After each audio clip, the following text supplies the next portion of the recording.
عصبات کے جہاں ہم تفصیل سے احکام بیان کریں گے. عصبات وہ ورثہ ہوتے ہیں جن کی میت کی طرف نسبت کرتے ہوئے درمیان میں عورت کا واسطہ نہ آئے، تو یہ بہت ہی قریبی مذکر ورثہ ہوتے ہیں. اصحاب الفرائض جن کے قرآن و سنت میں حصے مقرر ہوتے ہیں، ان کو ترکہ دینے کے بعد، پراپرٹی ان میں تقسیم کر دینے کے بعد جو کچھ بچ جائے وہ یہ عصبات اپنے اندر تقسیم کر لیتے ہیں، اور ان کے جو حصے ہیں وہ قرآن و سنت میں مقرر نہیں ہیں، لیکن یہ آپس میں پھر یہ برابر تقسیم کرتے ہیں اگر یہ مذکر ہوں. اگر ان کے ساتھ مونس بھی اسباب بن جائیں تو پھر مذکر کو ڈبل اور مونس کو سنگل ملتا ہے. ان ورثاء کے کچھ احکامات تفصیل طلب ہیں جو کہ مندرجہ ذیل ہیں. سب سے پہلا پرنسپل یہ ہے کہ جو عصبات کی جہتیں ہیں، جو ان کی رشتہ داری ہے وہ 4 طرح کی ہے میت کے ساتھ.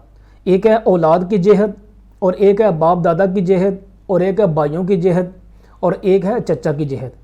ان میں سے جو سب سے قریبی ہے اگر وہ زندہ ہے تو پہلے اس کو دیا جائے گا اور باقی سارے محجوب ہو جائیں گے، محروم ہو جائیں گے. اور وہ بیٹے کی جہت ہے.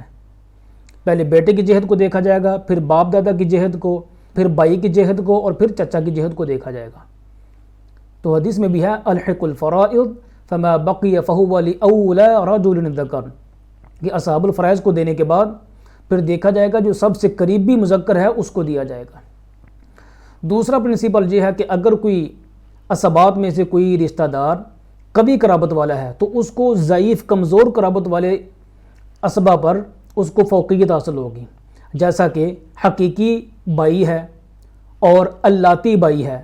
یہ 2 بھائی ہیں جو کہ میت کے زندہ وارث ہیں. جو حقیقی بھائی ہے اس کی قرابت قوی ہے، لہٰذا یہ وارث بنے گا. جیسے کہ حدیث میں ہے ان اعیان بن الام یتوارثون دون بن العلات، جو حقیقی بھائی ہیں وہ وارث بنیں گے، اللاتی نہیں بنیں گے. تیسرا پرنسپل یہ ہے کہ اگر عصبہ ذوی الفروض اصحاب الفرائض کے ساتھ آ جائیں، وارث بن رہے ہوں، تو اصحاب الفرائض کو جو دیں گے اس کے بعد جو بچ جائے گا وہ ان کو ملے گا. جیسے کہ حدیث میں ہے الحق الفرائض فما باقی، اصحاب الفرائض کو دینے کے بعد جو بچے گا وہ ان کو ملے گا. چوتھا پرنسپل یہ ہے کہ اسبا اگر صرف ایک ہے، میت کا بیٹا صرف مثال کے طور پہ ایک ہے تعداد میں، تو وہ سارے کا سارا لے لے گا.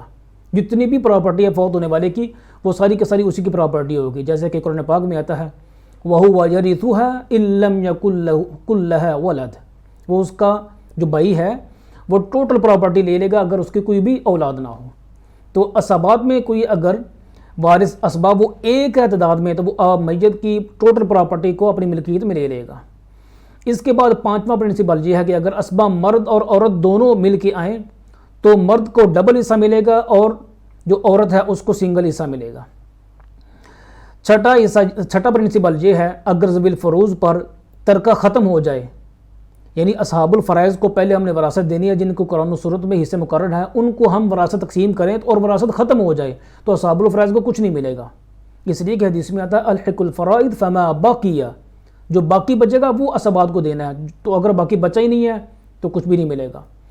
اگلا پرنسپل یہ ہے کہ اگر کوئی عصبہ وارث 2 جہتوں سے میت کا وارث بن رہا ہو تو اس کو کبھی جو جہت ہے اس سے حصہ ملے گا.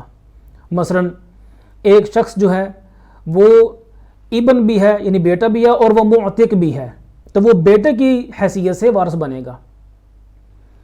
اور اگلا پرنسپل یہ ہے کہ اگر کسی کو میت سے تعلق جو ہے وہ ذی فرض کا بھی ہے، یعنی وہ اصحاب الفرائض میں سے بھی ہے اور وہ اسبہ بھی ہے، تو اسے دونوں جہتوں سے حصہ ملے گا. مثلا جو خامد ہے وہ خامد کی حیثیت سے بھی بیوی کا وارث بنے گا، اور اسی طرح سے وہ چچا کا بیٹا ہونے کی وجہ سے اسبہ کے طور پہ بھی وارث بنے گا. اگلا پرنسپل یہ ہے کہ اگر کسی کا میت سے ذی فرض کا تعلق 2 طرح کا ہے، 2 طرح سے ایک وارث اصحاب الفرائض میں سے میت کا وارث بن رہا ہے تو اس کو دونوں تعلقات سے ہی وراثت ملے گی. اگلا پرنسپل یہ ہے کہ وراثت میں جو ولا کا رشتہ ہے یہ ذوی الارحام پر مقدم ہوگا. ولا کا رشتہ یعنی مالک اور غلام کے درمیان جو رشتہ ہے، یہ جو ذو الارحام ہے اولو الارحام ہے ان کے اوپر یہ مقدم ہوگا.